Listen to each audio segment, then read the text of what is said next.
Old Glory blowing in the breeze on a Thursday where, frankly, we got more golf in here at Merion than we had a right to believe we might, given the dire weather forecast. The wicker baskets retired for the evening, but not before they cost Lee Westwood a chance at perhaps the lead with holes to play in his round. Tiger Woods did this a lot on Thursday. Swing and then grimace. Something clearly bothering him as he did not get off to the type of start that he might have hoped. Greetings alongside Andy North. I'm Scott Van Pelt. Andy, we were told this golf course was going to be easy, and it did surrender some birdies. But on a soft day where we did have rain early, what did Merion show? It showed that there's a lot of hard holes out here, too. There's some easy ones, but the birdies that it gave, it took away. There's some very difficult long par fours and long par threes out here.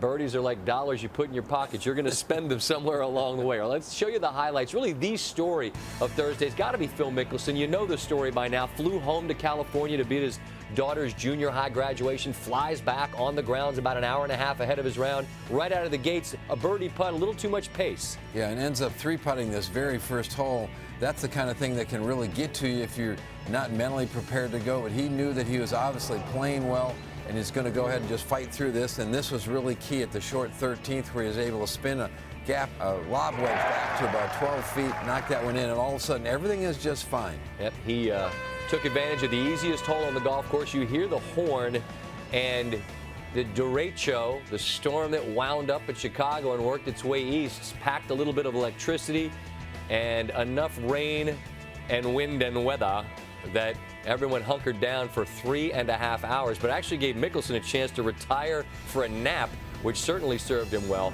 When we came back out on the golf course, this is Charles Schwartzel. Sometimes you get lucky. This is quick. That had rolled forever. It didn't hit the stick. Well, and playing out of this deep grass around the greens, you're just chopping it out, and some of the players understand how to hit it softer than others. Phil Mickelson on the short par 4 first. At first, Andy, it looks like he didn't hit this enough, but he hit it with just enough pace. The slope of the first green is so dramatic where they had that front left hole location that you had players putting it off the green there. You're with this group. How good was this shot on 7? Well, Phil, to get it all the way in the back with the soft greens, it takes a lot of courage to throw it all the way back. If you carried another 3 yards, you're over the green, and you could bring bogey or double bogey into play. He makes birdie there. He makes birdie here on 9, and in a bit you're going to hear Mickelson explain the role that his caddy, Jim Mackay, played in getting him just to hit the reset button and calm down a little bit before playing that.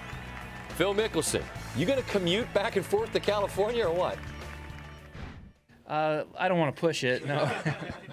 No, but yeah, I mean, it might be abnormal, but it actually worked out really well. I got all my work done on Merion here when I was here a week and a half ago.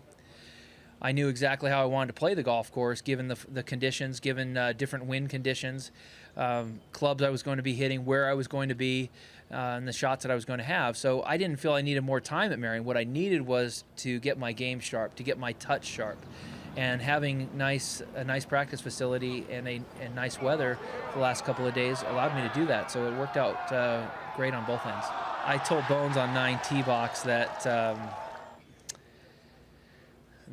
I kind of hit a wall, and he said, "Well, let's just take a little mental break, as we walk down there." And I ended up making the putt, So being able to tune in and tune out was kind of nice the last hole or two. It's been a long day because we teed off at 7 and here we are at 4:20. So it was a longer day with the suspension and so forth. So coast-to-coast late-night travel, no driver in the bag, but Phil Mickelson, a 67 300 par, the best score to par in the first round of the Open since '99. Remember, that was when Payne Stewart said you're going to be a dad. That's the child that was in the junior high graduation. He's been a runner-up 5 times here. That's more than anybody else. So good starts have led to good finishes. He's obviously hoping to cash in with the ultimate prize, which has eluded him to date. As for some of the glamour names, the glamour pairing was 1, 2, 3. And Andy, you were a busy boy. You were out with this group too. Tiger found the rough off the tee, and he ends up making bogey here. And this is when we first started noticing a little bit of an issue. Well, I think the biggest thing is that he kind of hit a fat shot off the tee at the very first hole, setting that 3-putt up for bogey. And then here at the second hole, he had a poor second, was very displeased with it, but played a beautiful bunker shot, was able to make birdie there. And here, Adam Scott, 246 yards to a right hole location, unbelievable shot with a long iron, almost throws it in on the fly. This is a mammoth par 3. How's he able to hit it to land that soft?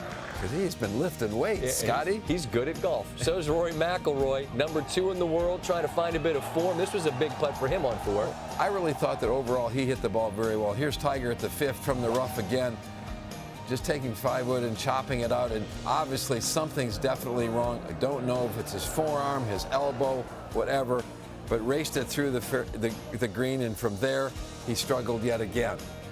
Dropped another shot. A couple of indifferent chips early on, and we saw a whole lot of this wiggling of the arm and the wrist. And you and I were doing this putt on the telecast, and I'm not very smart. I said 2 putts would be good.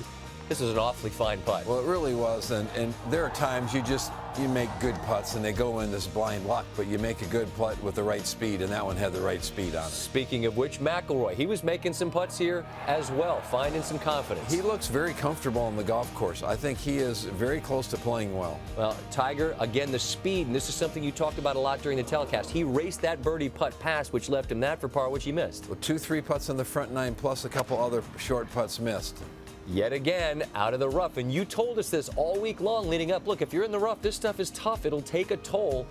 Tiger elected to mark his ball. He'll have a par putt in the morning, 7:15, when we come back out to finish. Luke Donald was making a bunch of birdies. Remember last year he played in the 1-2-3 group and he was lousy. He's real good on Thursday. Well, his short game is so good. It really, you expect him to do well here. Folks have been waiting for really his whole career for Luke Donald to step forward in a major, and out of that rock star pairing, he's really played well. You see, through 13 holes as he enters the true meat of this golf course, the 5-hole stretch they call tragedy.